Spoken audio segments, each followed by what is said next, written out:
una normativa inmigratoria que invita al caos y al abuso de muchos vivos. Com este governo, isso se termina. Veja bem a questão dos hospitais e dos planos de saúde aqui na Argentina. Ahora, los inmigrantes ilegales, residentes transitorios y temporales, deberán pagar por los servicios de salud. Mas a questão do seguro-saúde é uma mudança. Quienes ingresen a la Argentina tendrán que presentar un seguro médico para garantizar esa capacidad de pago. Argentina não será tierra fértil para a chegada de los delincuentes. Hoje nós vamos falar sobre uma mudança importante nas regras migratórias aqui da Argentina, anunciada pelo Milei, e isso afeta brasileiros que vêm a turismo aqui para Buenos Aires, para a Argentina de maneira geral, os que pensam em morar aqui e até os que já vivem no país como eu ou como você que mora aqui na Argentina e de repente está me assistindo, também pode ser afetado. Também se habilitará a las universidades nacionales a cobrar sus servicios. Então minha sugestão é que você pegue um cafezinho e venha comigo para você entender tudo direitinho. Eu sou a Gabi Cazé, falo sobre Buenos Aires e para que você fique sabendo tudo sobre a cidade e até mesmo assuntos importantes como esse, eu te recomendo que se inscreva no meu canal. É gratuito, basta você apertar aí para se inscrever, ativa as notificações porque todo domingo tem vídeo novo no canal e eu só falo coisa bacana, você vai gostar muito de me acompanhar por aqui. Olha só, você é brasileiro, vem para Buenos Aires, pode estar se perguntando, será que eu ainda consigo entrar só com RG? Sim, os brasileiros ainda podem entrar na Argentina apenas com RG. E o passaporte também, claro, né? Isso graças ao Mercosul, mas agora é obrigatório ter um seguro de saúde, conforme o decreto de 14 de maio que aconteceu esse ano, 2025. É uma notícia super recente. E você, como turista sem visto, pode ficar aqui no país até 90 dias. Essa história de 90 dias é justamente uma coisa automática. Você pode ficar e pode vir até 2 vezes, né? Porque são 180 dias por ano, sem você precisar justificar nada, sem precisar pedir visto. Isso é direito nosso, inclusive. Mas a questão do seguro-saúde é uma mudança. Então, você que viaja e quem viaja sabe a importância de um seguro quando a gente faz uma viagem internacional. A minha recomendação nesse caso é que você consulte no seu banco, tira a sua pólice por lá, porque se você for cliente da Visa, da Mastercard, você tem direito a esse seguro de saúde por 1 mês numa viagem internacional, se você comprar a sua passagem usando o cartão. Mas vale a pena você consultar com o seu gerente, por exemplo, porque dependendo da bandeira do cartão, dependendo da categoria que você tem nesse cartão de crédito, isso vai ser extensivo ou não para cônjuge, para filhos maiores, filhos menores, e aí tem aquele bando de categoria ouro, diamante, dinamite, enfim, você que sabe como é que é o seu cartão, mas esse tipo de seguro já vale, tá? Mas é uma exigência. Anota a segunda coisa, Brasil e Argentina continuam no Mercosul. Então, isso quer dizer, sem visto para turista, você pode realmente ficar 90 dias. Já falei que tem a ver com o Mercosul. E quem me acompanha aqui no canal sabe que eu falo bastante sobre visto. Então, eu vou deixar na descrição desse vídeo, e nesse card que está aparecendo aqui para você agora, uma entrevista que eu fiz no meu podcast sobre visto de estudante. Não deixa de assistir isso depois, você assiste e volta. Tô levando esse item porque uma notícia como essa que chega, a Argentina teve mudanças no sistema de imigração, a pessoa pode pensar que tem a ver com a saída da Argentina do Mercosul. E eu quero dizer que isso não aconteceu, pelo menos não por enquanto. Terceira coisa importante para você saber é que estrangeiros correm esse risco de precisar pagar os estudos em universidades públicas se eles forem residentes temporários. Residentes permanentes têm acesso gratuito. Entende isso? Estrangeiros residentes temporários terão que pagar as mensalidades em universidades públicas, enquanto os residentes permanentes continuam com acesso gratuito. Isso é importante distinguir.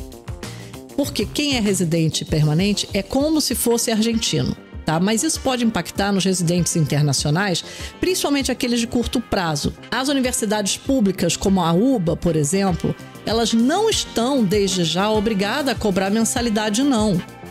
elas podem decidir fazer isso, só que eu realmente acho muito pouco provável que isso aconteça, tá? Mas é importante esclarecer desde já que existem diferentes tipos de residência. Há 3 tipos de residência e uma específica para integrantes do Mercosul, que é o nosso caso, né? O caso transitório, que é geral, é um curto prazo para negócios, por exemplo. Tem a temporária, que é de 2 anos, renovável, que normalmente é pedida para trabalho ou estudo, e a permanente, que é indefinido, que após 2 anos a pessoa tem o requisito de pedir mais tempo. Só que isso que eu falei até agora é para estrangeiros de maneira geral. Nós, do Brasil, não seguimos essa lógica dessas 3 residências, justamente porque a gente faz parte do Mercosul. Para brasileiro, então, o certo é pedir, já em solo argentino, a residência permanente por 25 anos. Pergunta para mim se eu tenho vídeo sobre isso no canal. Claro que eu tenho. Inclusive, você pode comentar aqui no vídeo, eu vou te responder. E se você for membro do canal, fala comigo pelo WhatsApp que eu te mando o vídeo diretamente e até e-book gratuito sobre esse assunto que eu já escrevi. Para ser membro do canal é muito simples. Do lado onde tem o botãozinho inscrito, tem o botãozinho Seja Membro. Seja Membro é $1 por mês e isso é super legal porque incentiva e apoia o canal para que eu continue gerando conteúdos exclusivos e relevantes para você, além de facilitar e muito a nossa comunicação. Anota essa 4ª mudança que o decreto prevê e que pode ser importante na hora da sua decisão, até mesmo de você querer se radicar aqui na Argentina permanentemente ou mesmo se converter em argentino, ou seja, pedir para ser nacional, fazer a sua naturalização aqui no país. Olha, se tem um ponto no decreto que me causou uma certa controvérsia, foi justamente a questão de comprovação de sustento, que ela é exigida para a residência permanente e não só para a naturalização. A comprovação de sustento é a prova de meios de que você pode se sustentar no país. E no decreto diz que não é apenas para o pedido de cidadania, que os residentes permanentes também precisam demonstrar essa possibilidade de se sustentar no país. Agora, veja bem, essa exigência é necessária para a residência permanente conforme o decreto. O texto fala exatamente o seguinte: se requerirá acreditar meios de vida suficientes para a permanência. Isso incluiria, no caso, né?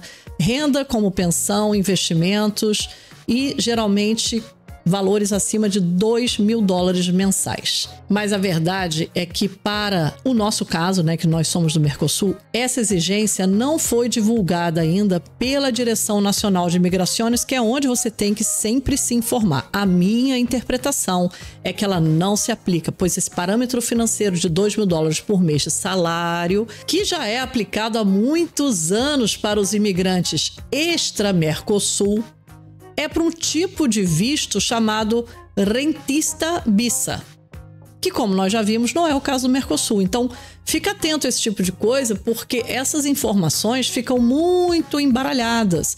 E no caso do Brasil, realmente é diferente. Veja bem que esse decreto ele fala de estrangeiros de maneira geral.